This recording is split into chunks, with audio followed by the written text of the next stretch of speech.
no Alerta Geral.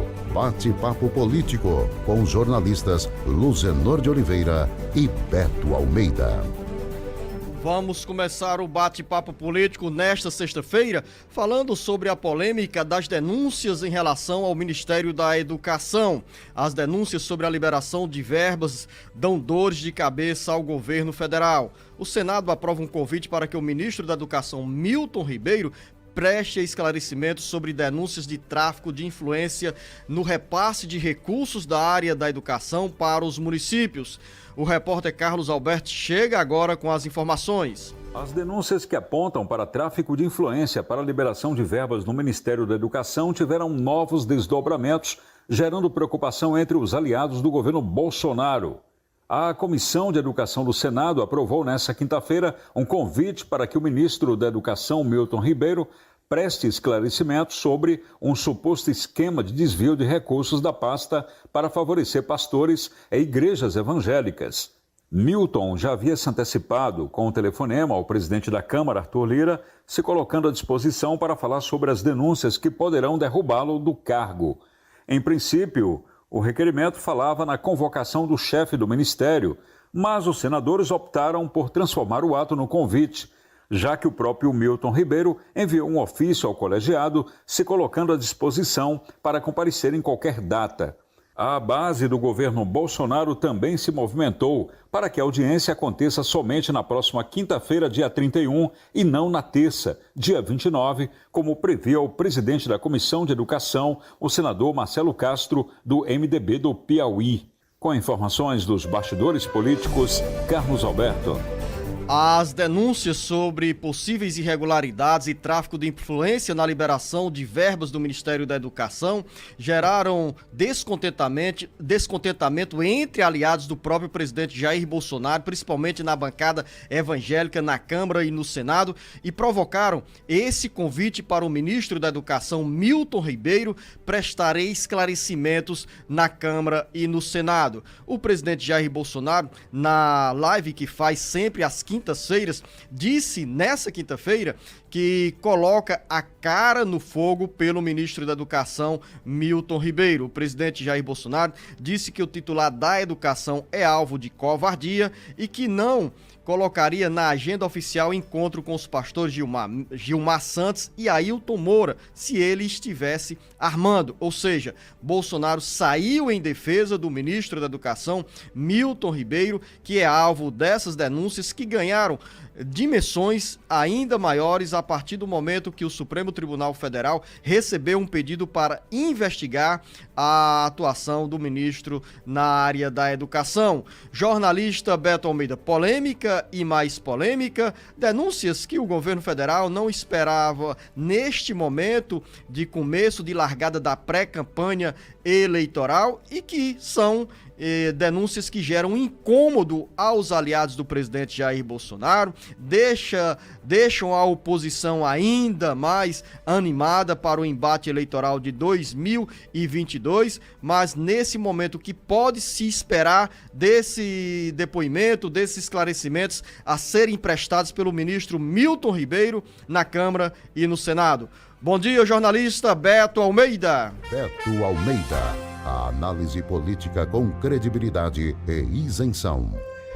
Bom dia, Luzenor. Bom dia aos nossos ouvintes. Hoje, nesse feriado de Carta Magna, e nós aqui presentes, né? Depois eu passo aqui adiante o sufoco que foi no trânsito agora de manhã. Mas vamos conversar falando sobre essa questão do ministro, né? O Milton Ribeiro, que é o ministro da Educação e que está enfrentando essas denúncias com reflexo, naturalmente, Luzenor, sobre a imagem do governo, num momento, como você disse, essencial para ele, dando uma largada na pré-campanha e principalmente mostrando aí que algumas das ações que ele vem adotando na área social, na geração de emprego e renda, no acompanhamento, na melhoria do antigo Bolsa Família, que começam aparentemente a dar resultado e chegar junto a uma faixa do eleitorado que ele sempre teve dificuldade em chegar.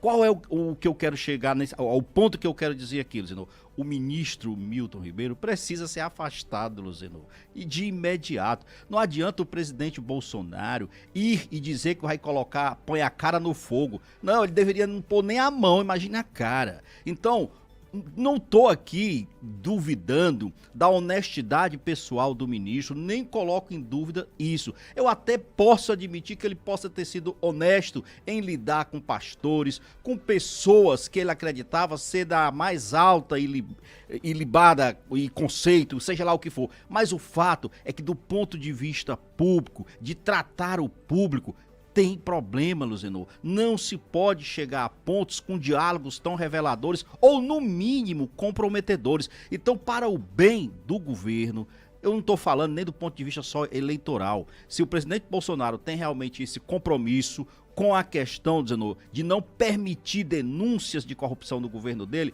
o mais certo a fazer é afastar no momento, o ministro da Educação, para que tudo seja apurado. Ou mesmo, Beto, o próprio ministro Milton Ribeiro pedir para sair nesse momento, claro que fica naquela, né? Se sair é porque está comprometido com eventuais irregularidades. Se não sair é porque é conivente, mas até mesmo para preservar a imagem do governo federal, ele poderia ter essa atitude. O ministro Milton Ribeiro disse em entrevista à CNN na quarta-feira que recebeu uma denúncia anônima da possível atuação dos pastores em agosto de 2021 e pediu ao ministro da CGU, Wagner do Rosário, que é a Controladoria Geral da União, que tomasse providências. A Controladoria afirmou que encontrou indícios da prática de crimes, mas revelou, de acordo com a reportagem do jornal Globo, que não encontrou irregularidades por parte de agentes públicos.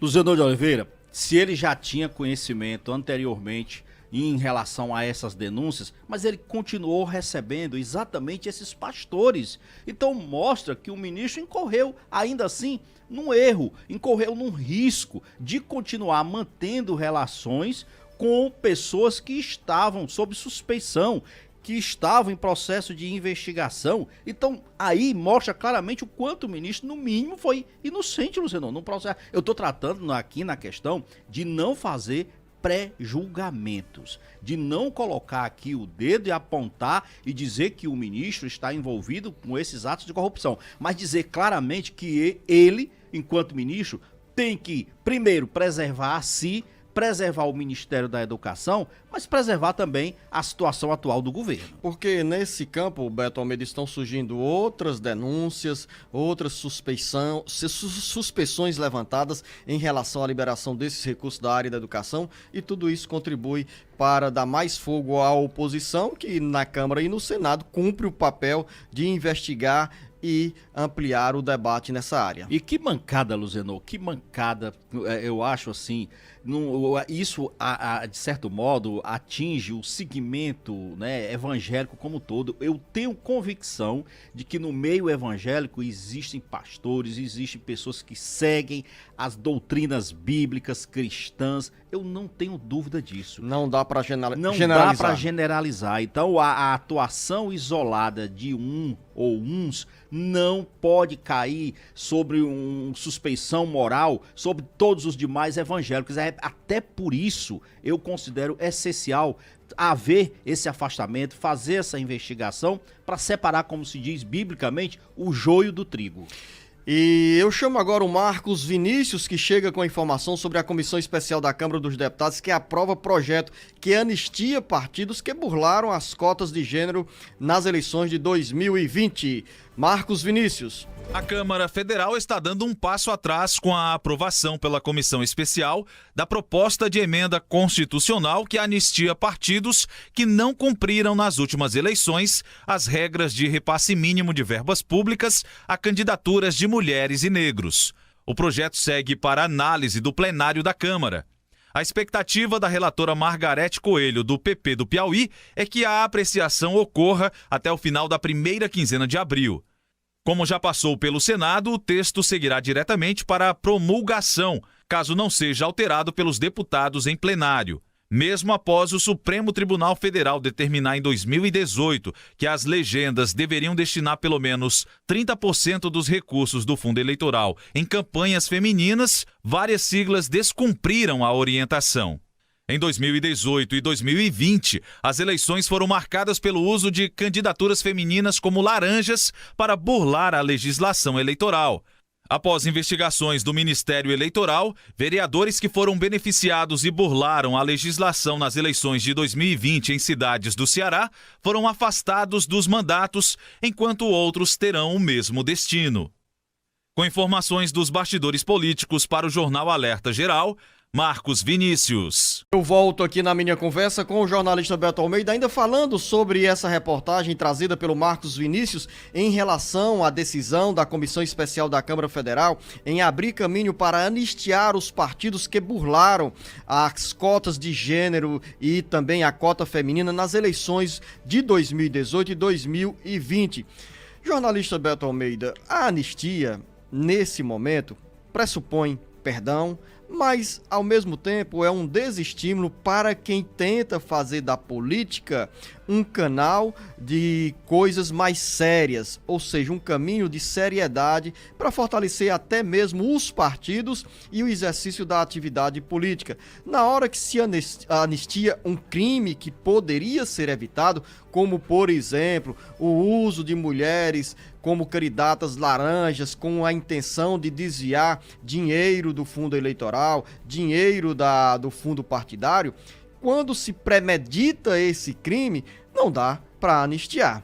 Luzenor de Oliveira, é impressionante o passo atrás que a Câmara dos Deputados tenta dar. Eu estou falando tenta porque eu acredito que esse projeto, mesmo tendo passado lá na comissão, ainda vai ter que ir para o Senado. Eu não creio que isso possa prosseguir, principalmente num ano eleitoral em que as ações dos parlamentares estão mais ainda no radar das pessoas, no radar dos cidadãos. Porque o que o Ministério Público Eleitoral tem recomendado em todos os estados, e aqui no Ceará não tem sido diferente, senhor, é a cassação de chapas inteiras que fraudaram a chamada cota de gênero, aqueles 30% reservados para mulheres. E os partidos investiram em candidaturas de mulheres, mas candidaturas laranjas, de pessoas, de mulheres que se candidataram e nem sequer votaram em si própria. Então ficou constatado que os políticos, os partidos, deram um jeitinho para cumprir a cota de gênero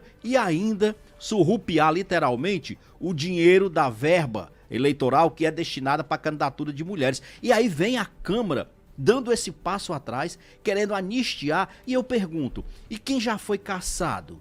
Quem já teve o mandato hoje exatamente cassado pela Justiça Eleitoral por conta dessa decisão? Beto Almeida, pelo texto que está tramitando na Comissão Especial da Câmara Federal e poderá ir ao plenário da Câmara, a anistia significa zerar o jogo. Ou seja, se a anistia é para os partidos que cometeram esse crime em eleições passadas, isso significa dizer que quem teve o mandato cassado por decisão da Justiça a partir do pedido do Ministério Público Eleitoral pode sim recuperar o mandato. Entendo eu nessa interpretação que está sendo dada pelo texto do projeto de lei.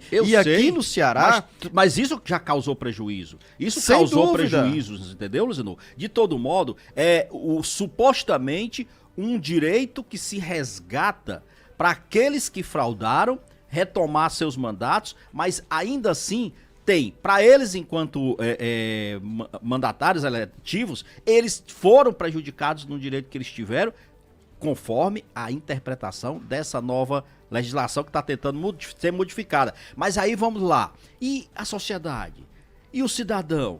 Como é que fica também nesse processo? Então assim, é um retrocesso completo, a Câmara não pode prosseguir adiante disso, e mais, Luciano, a gente tem que divulgar e tem que fazer pressão para que não haja esse tipo de artimanha, sabe, em pleno processo eleitoral, para simplesmente burlar a legislação, fazer de conta que nada disso aconteceu e simplesmente voltar a incentivar que novas ocorrências desse tipo possam ser verificadas nas eleições deste ano. Lembrar, Beto, que com a legislação eleitoral sendo rasgada nas eleições de 2020, quando alguns partidos indicaram mulheres, como você bem disse, como candidatas laranjas, ou seja, apenas para cumprir o papel, para preencher o número de vagas exigido pela legislação em relação ao número de mulheres que cada partido deve lançar como candidata ou como candidatas, essas decisões que foram adotadas pela Justiça Eleitoral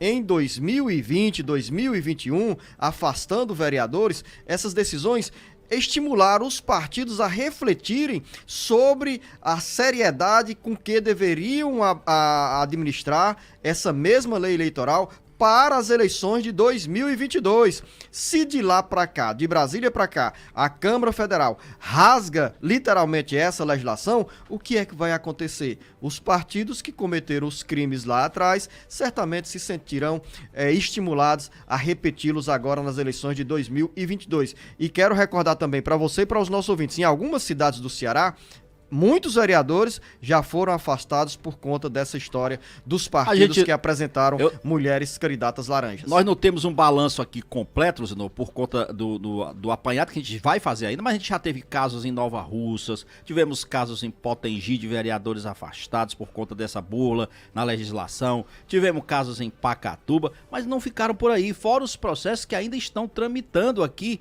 no TRE, aqui no Ceará.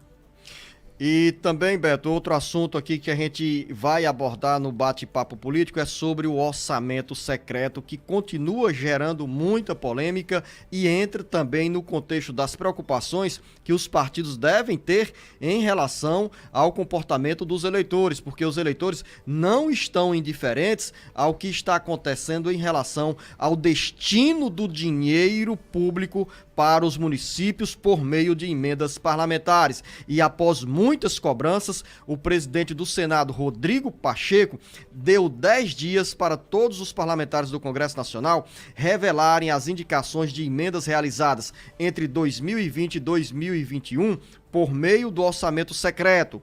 Pacheco explica que a medida será necessária por causa do esgotamento do prazo de 90 dias fixado pelo Supremo Tribunal Federal, STF, para que fosse dada ampla publicidade aos repasses dessas verbas federais. Lembrar também que na semana passada a relatora do orçamento secreto do Supremo Tribunal Federal, Rosa Weber, negou o pedido dos presidentes do Senado e da Câmara Federal para que o Congresso Nacional tivesse mais um tempo para dar publicidade ao orçamento secreto.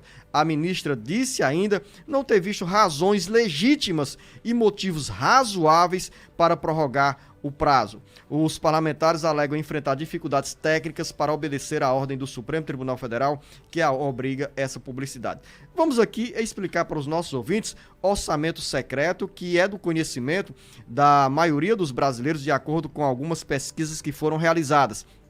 Esse dinheiro, esse orçamento ganhou a denominação de secreto porque justamente fica escondido o pedido de quem faz a intermediação da obra e a população dos municípios supostamente beneficiados pelos recursos federais não sabe como esse dinheiro está sendo gasto. Então, essa publicidade cobrada pelo Supremo Tribunal Federal é justamente para a população ter direito a saber como e onde o dinheiro foi aplicado ou está sendo aplicado. É bom que se diga que essa questão do orçamento secreto se refere exatamente a uma verba, a chamada verba do relator, porque ela fica concentrada no poder do relator do Orçamento Geral da União, dos anos aí que começou em 2020 para cá. E aí, a partir disso, o relator, ele tem um superpoder, lógico, concedido pelo presidente da República, é bom que se diga, para fazer a redistribuição e o encaminhamento dessas emendas, só que sem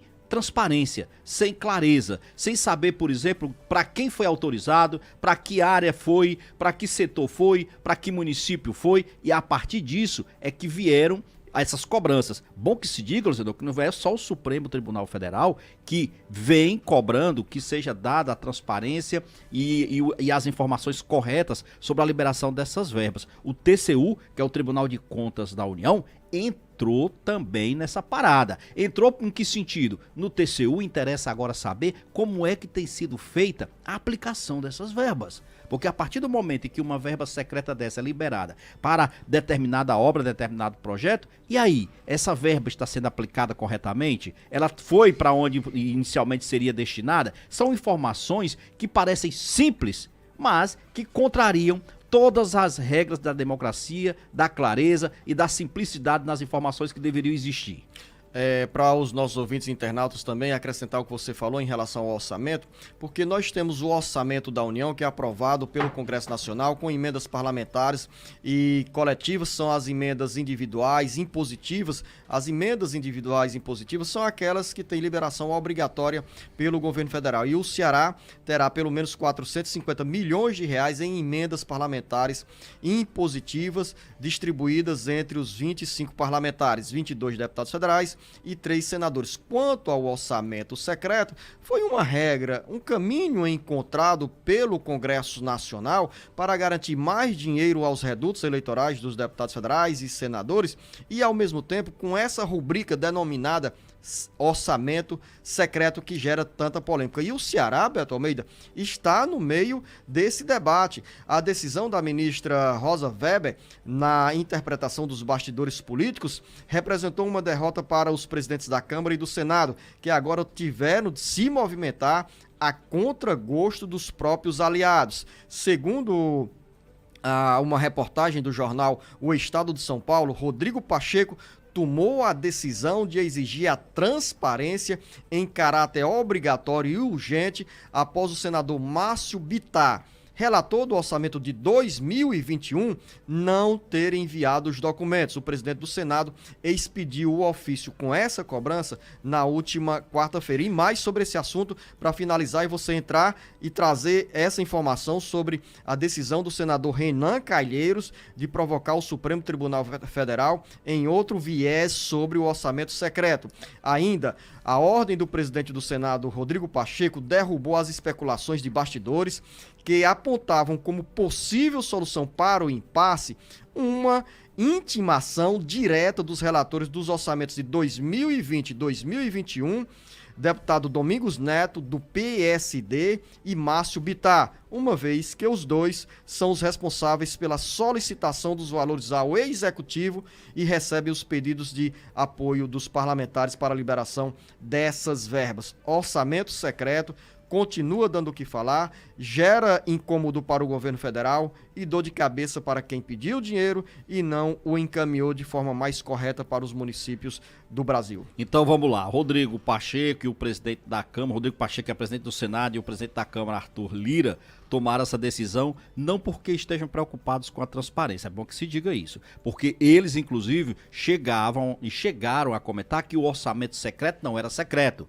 estava tudo legal, não existia, isso era coisa que estava sendo criada pela imprensa. Então eles agora estão, o relator, aliás o presidente do Senado, deu esse prazo agora de cumprir a exigência, porque veio uma imposição da ministra Rosa Weber. Aí, segundo esse ponto que você falou, o senador Renan Calheiros entrando com um mandado de segurança e regime de urgência no Supremo Tribunal Federal para que os ministros suspendam imediatamente a execução das emendas do relator geral do orçamento. Não que em si essa decisão não seja realmente coerente até para que se exija melhor transparência dos fatos. Agora, a ironia é que isso parta exatamente do senador Renan Calheiros.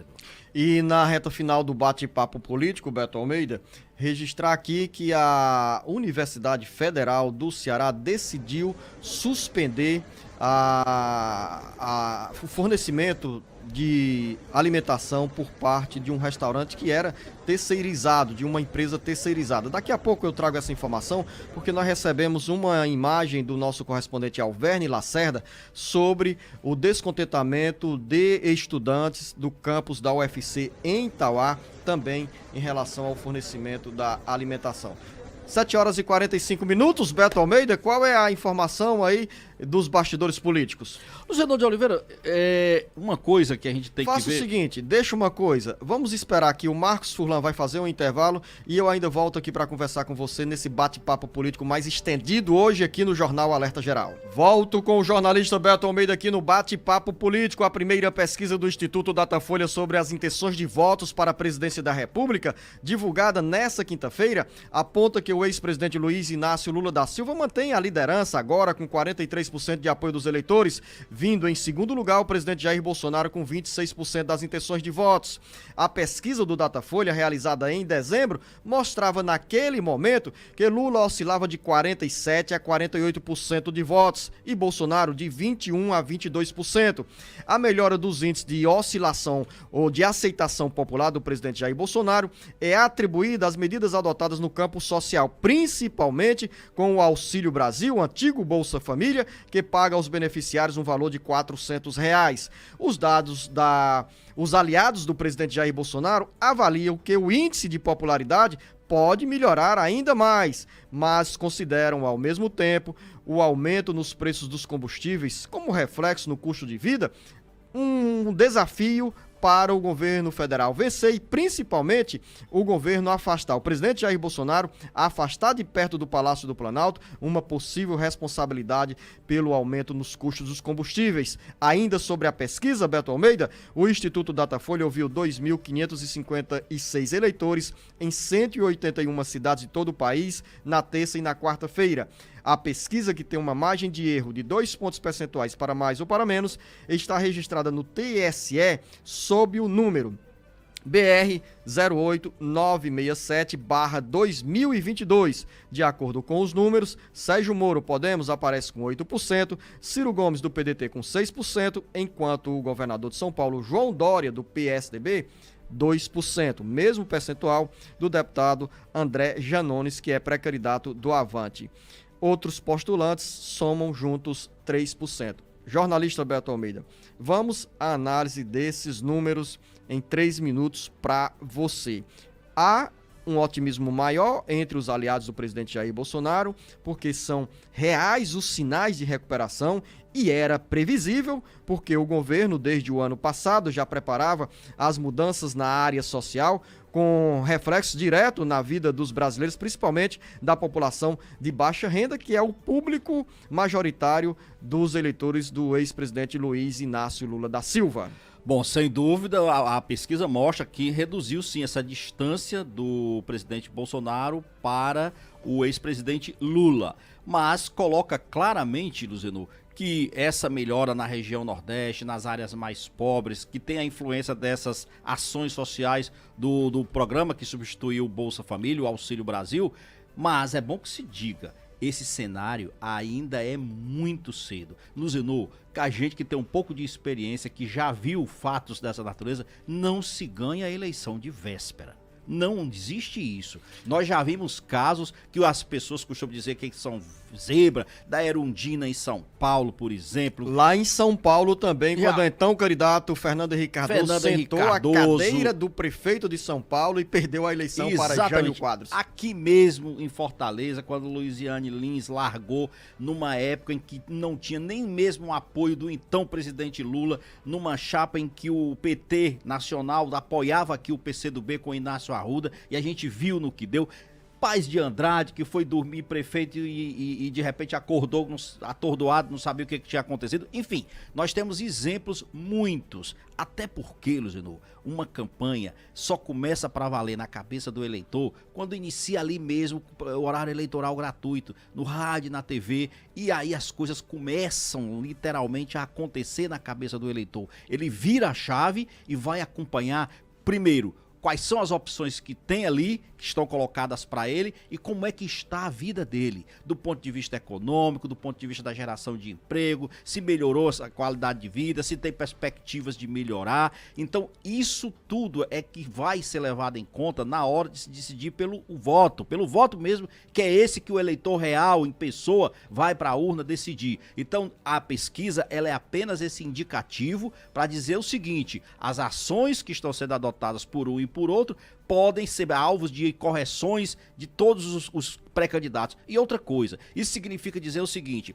será que nós vamos ter uma eleição agora puramente polarizada? Porque você, olhando pelas redes sociais, para quem olha e faz uma análise ali rápida, não precisa, é só aguardar agora outubro, porque já está polarizada. O máximo que o eleitor tem dúvida é se Bolsonaro vence ou Lula vence. Não é bem assim. Isso não significa dizer que a gente não possa ter uma surpresa. Isso não significa dizer que a terceira via esteja morta. Não é uma tarefa fácil, a gente sabe que não é, mas não quer dizer que não existam outras opções para o eleitor. Agora, um dos dados que nesta pesquisa me chamam a atenção, Beto Almeida, é o desempenho pífio do governador de São Paulo, João Dória, que é pré-candidato do PSDB e que faz parte do maior colégio eleitoral do país. Ou seja, pelos números, está configurada a inviabilidade da candidatura de João Dória. E nesse cenário, surge aí o nome do governador do Rio Grande do Sul, Eduardo Leite, que perdeu as prévias no PSDB para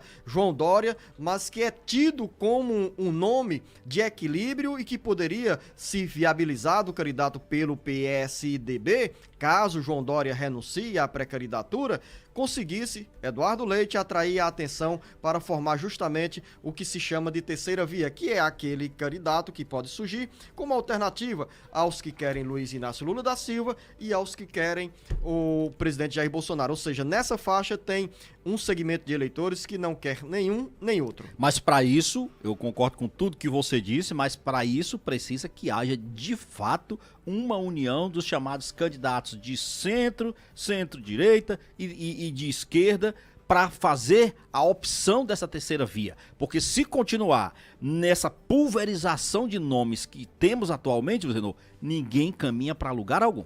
Final da nossa conversa, já estamos recebendo o tchau aqui do Marcos Furlan. A você, ouvinte internauta, uma boa sexta-feira. Chamar Beto Almeida, que amanhã tem o Jornal Alerta Geral Especial sobre os caminhos da aposentadoria, com respostas para o Mauro em Baturité. Atenção, Mauro, ouvinte de Baturité, tem explicações para você que tem dúvidas sobre o pedido de aposentadoria rural. Ronaldo Marques está em Russas acompanhando e fique atento, Ronaldo, amanhã no Jornal Alerta Geral. A Maria Alves em Guaraciaba do Norte, Maria em Umiri, Irene Souza em Santa Quitéria. Tem uma resposta importante para Irene Souza, Beto, em Santa Quitéria, sobre o BPC. Nós temos outras informações sobre o benefício de prestação continuada. É o Jornal Alerta Geral Especial sobre os caminhos da aposentadoria, com a participação do professor Paulo Bacelar, aqui, neste sábado, a partir das 7 horas. A você, ouvinte internauta, uma boa sexta-feira. Um bom feriado.